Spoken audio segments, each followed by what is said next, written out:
जी असां हिते इमाम बख़्श गबोल ॻोठ पहुता आहियूं जेको बहरिया कल्ह 3 ॾींहं खां वठी जेको आहे त हिते हमला करे ऐं पंहिंजे बिल्डोज़रनि सां ऐं पुलिस जी मदद सां गॾा पुलिस सां गॾिजी करे ही ॻोठ ऐं घर किराया आहिनि। सो ही ॻोठाणा मां मर्द औरतूं ऐं ॿारड़ा मूंसां गॾु बीठा आहिनि। अचो त उन्हनि खां पुछूं त हुननि सां जेको कल्ह जेको मसइलो थियो उहो छा थियो। जी कल्ह के मसइले जे बारे में ॿुधायो त तव्हां सां छा थियो, केरु आयो घर में वेठा घर में जान में वेठा लेडीज धकाया डंडा ॿारनि खे धकनि घर में कढी टपटाड़ी कढी उछलनि पिया ॿाहिरि।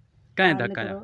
लेडीज आई पुलिस आई असांखे घर में ॿाहिरि कढी असांजे टपटाड़ी कढी ॿाहिरि उछलनि पिया निकिरो असांजे घर में असां जागनि में वेठा असांजी जागनि ॿाहिरि छॾनि पिया असांखे ज़ोर सां धकनि में धकाणी लेडीज़ खे उन्हनि खे घर में असांखे कढिया पुलिस। ठीकु आहे। यानी सुप्रीम कोर्ट सजा पंहिंजे बहरिया टाउन सां विकिणी छॾी आहे। ही ॻोठ खे ॾिनल ज़मीन हुई, इन ते ॾाढो मतिलबु ही तव्हां पाण ॾिसो था मीडिया जे साम्हूं आहे, आला अफ़सरनि जे साम्हूं आहे। ॿियो त ही वॾे मां वॾो जड़ पीपल्स पार्टी कराए थो, पीपल्स पार्टी खां सवाइ ॿियो केरु बि कोन्हे। अब तव्हां वोट बि पीपल्स पार्टी खे ॾियो था न? बिल्कुलु साईं। पोइ हाणे ॾींदो न साईं, हाणे तो भाई ठीकु आहे। चलो चयो असां 7 सालनि खां वेठा हुआसीं, असांजी झूपड़ियूं ड्राए असांखे कुटे मारे ॿाहिरि कढी असांजो ॿारनि खे धकणिया असांखे इंसाफ़ खपे असांखे ज़बरदस्त। मूंखे चयो पुटु तव्हांखे टाइम वाइम कुझु न मथां था ऑडर सर मुंहिंजो मां हेॾो राशन काॾे कंदुसि 1 घंटे जो मूं ते टाइम आहे। मां छा थो करियां मथां वरी कुदरती रहमत वरी बरसाति पई पए मुंहिंजो टोटल लखे रुपए जो नुक़सानु थी वियो। सॼो सामान तव्हां हींअर सभु ॾिसी सघो। असली ॻोठनि असां सदन खां वठी हिते वेठा आहियूं। असांजे नाजाइज़ करे पुलिस आई असांजे घरनि मां कढी ॿारनि खे असांखे असांजे ज़ोरी घर ठाहिया। असांजे ॿारनि खे विड़ी आहे लेडीज़ पुलिस उन सां साणी असां ग़रीबनि सां वैल ज़ुल्म करे आहिनि ऐं तमामु नुक़सानु कया आहिनि। असांजो घर असांजा माल असांजो ड्राए मारे आहिनि। असांखे इंसाफ़ खपे। गवर्नमेंट जो वॾो प्लान आहे त असां सिंधी माण्हुनि खे अक़लियती करार ॾियूं। असल मक़सदु इहो आहे, वॾी लॉबी जो छा मक़सदु आहे, असांखे छो था अक़लियती करार ॾियनि। असां बहरिया जे विच में न आहियूं, असां बहरिया खां पहिरियों ई आबाद आहियूं ऐं 100 सालनि खां आबाद आहियूं। असांजा क़ब्रिस्तान तव्हां आर्कियोलॉजी डिपार्टमेंट खे मोकिलियो अचे चेक कर त केतिरनि सालनि खां असांजा इहे क़ब्रिस्तान आहिनि। स्कूल अचे असांजा ॾिसो गैराबाद लॻा पिया आहिनि। असांखे स्कीमूं ॾिसो, बिजली बि आहे, गैस बि आहे, उन जे बावजूदि बहरिया में का शइ न आहे। उन जे बावजूदि उनखे हाई प्रोफाइल प्रोमोट कयो थो वञे त बहरिया फैसिलिटेड, बहरिया बहरिया इम्तियाज़, बहरिया नंढा नंढा असांजा होटलूं, नंढियूं नंढियूं दुकानूं जेकियूं ड्राए प्रेशर ॾिनो थो वञे त तव्हां असीं बहरिया में वञो, बहरिया में वञो त बहरिया प्रोमोट थिए त बहरिया में माण्हू अचे रिहाइश कनि। असां पंहिंजा ॻोठ ज़मीन कुत्ते ते मलक रियाज़ कुत्ते ते ही ॻोठ ड्राहिण ही ॻोठ ड्राहिण ही ॻोठ ड्राहिण ही ज़मीनुनि ते कब्ज़ा ही ज़मीन ते कब्ज़ा ही दादागीरी ही गरीब ऐं मिस्कीननि सां दादागीरी ही वहशतगीरी मलक रियाज़ कुत्ते ते। जेका माल जा वाड़ा हुया उन्हनि सां बि उहे जोड़ी विया आहिनि ऐं ॿियो ॿारनि खे ज़्यादती कयूं, डंडनि जो वस्कारूप कयूं। इहो साईं असां हे ॻोठ कंहिंजे नाले ते आहे? साईं ॻोठ आहे इमाम बख़्श जे नाले ते। मां इमाम बख़्श जो पोटो आहियां। अच्छा पुराणा आहियूं, सालनि सदियुनि जा आहियूं, वेठा आहियूं। 3 ॾींहं अचानक ॻोठ ते पुलिस अची वई, असां ते हमिलो थी वियो। असां मज़दूर आहियूं, सॼो ॾींहुं हिते महिनत करे कमाईंदा आहियूं, पुराणा आहियूं हिते। 3 ॾींहं अचानक आया, छड़ो असांखे चयूं घर ख़ाली कयो। हिते सरकारी ज़मीन आहे, सरकारी त कोन्हे, हिते लीज़ आहे। चयूं त घर ख़ाली कयो। असांजी लेडीज़ खे धमकाए विया आहिनि, धकणी विया आहिनि, ॿारनि खे धकणी विया आहिनि, असांजा कमरा ड्राए विया आहिनि। असां मज़दूर माण्हू असां ख़र्च करे ठाहिया आहिनि।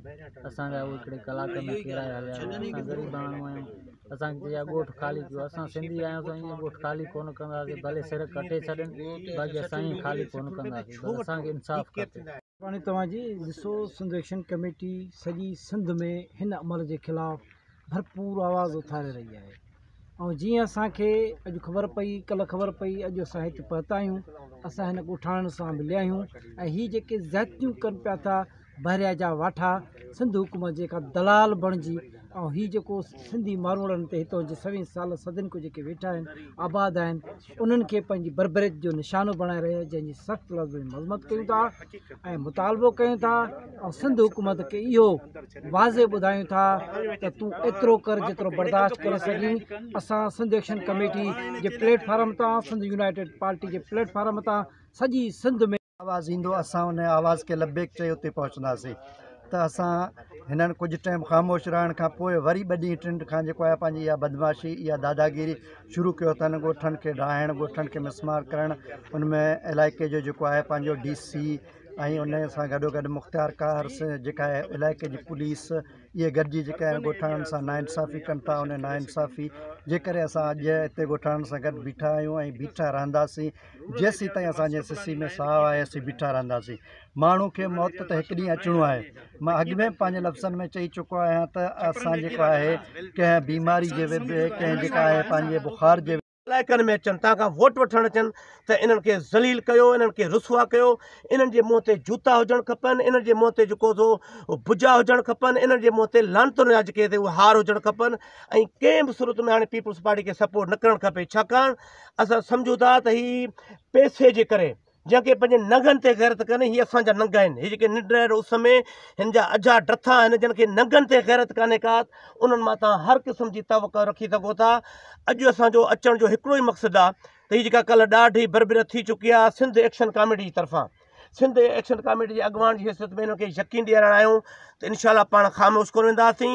हिन ॻोठण जी सलाह मशवरो सां इनशाला पोइ सुभाणे या परीहं कराची प्रेस क्लब हिकिड़ो तारीख़ी एहतजाज कंदासीं। ऐं हिन कल्ह जेका हिते कार्रवाई थी आहे त उहो DSP मुख़्तियार कार ऐं SHO हद जो उहो इन सॼी बदमाशी में मुलविस आहिनि जे करे इन्हनि जे ख़िलाफ़ु कार्रवाई नथी अचे, इन्हनि जे ख़िलाफ़ु जेसिताईं FIR नथी अचे त यकीनन सिंध यूनाइटेड पार्टी ऐं सिंध एक्शन कमेटी इन सॼे ज़ुल्म ऐं ॾाढ इन बरबरीत ख़िलाफ़ु हर हाल में मज़ाहमत कंदी, हर हाल में विढ़ंदी। ऐं जेसिताईं पंहिंजा ही मारू माण्हू पंहिंजे घरनि में सुकून सां उन्हनि जा घर ड्राहे, उन्हनि जा अझा ड्राहे, उन्हनि जा कारोबार ड्राहे, उनखे प्रेशर था विझनि त हीअ ॻोठ बहिरिया जे हदुनि मां माना ॿाहिरि निकिरनि त सॼे इलाइक़े में जीअं बहिरिया जेका बदमाशी उनजे केर बि निशानदेही न करे सघे। असांखे अफ़सोस सां चवणो थो पए त हिते माण्हुनि खे जेके इंतिहाई सादा माण्हू हिते जे माण्हुनि वटि वीचारा वटि तालीम जी घटिताई आहे, हिकिड़ो गुमराह था कनि त सुप्रीम कोर्ट जे पीउ जी जजनि जे पीउ जी ज़मीन कान्हे का। हीअ ॻाल्हि ज़हन में रखणु खपे। छा जी सुप्रीम कोर्ट जी ज़मीन आहे? हिन ज़मीन जी मालिक सिर्फ़ु ऐं सिर्फ़ु सिंध गवर्नमेंट आहे, रेवेन्यू डिपार्टमेंट आहे। सुप्रीम कोर्ट में रुगो ॿुधणी थी ऐं उन ॿुधणी में 2018 वारे फ़ैसिले में हुनखे बिल्कुलु सुप्रीम कोर्ट गैर क़ानूनी करार ॾिनो त बाबा हीअ ज़रदारी MDA ऐं हिन कब्ज़े में जेके बि मुलविस आहिनि हीअ बहिरिया टामड़े तां ख़तमु थिए। हीअ 2018 वारो फ़ैसिलो आहे। पोइ उन ते अमल दरामद लाइ जॾहिं हिकिड़ी ॿी कमेटी हिकिड़ी जोड़ियूं त बाबा कहिड़ी कमेटी जेका उन ते अमल कराए, उन कमेटी सिफ़ारिश ॾिनी त बाबा 16,000 एकड़ मलिक रियाज़ खे ॾिनी वञे, छाकाणि त ज़मीनूं खपाए चुका आहिनि। हाणे माण्हू हुन में आबाद थी चुका आहिनि।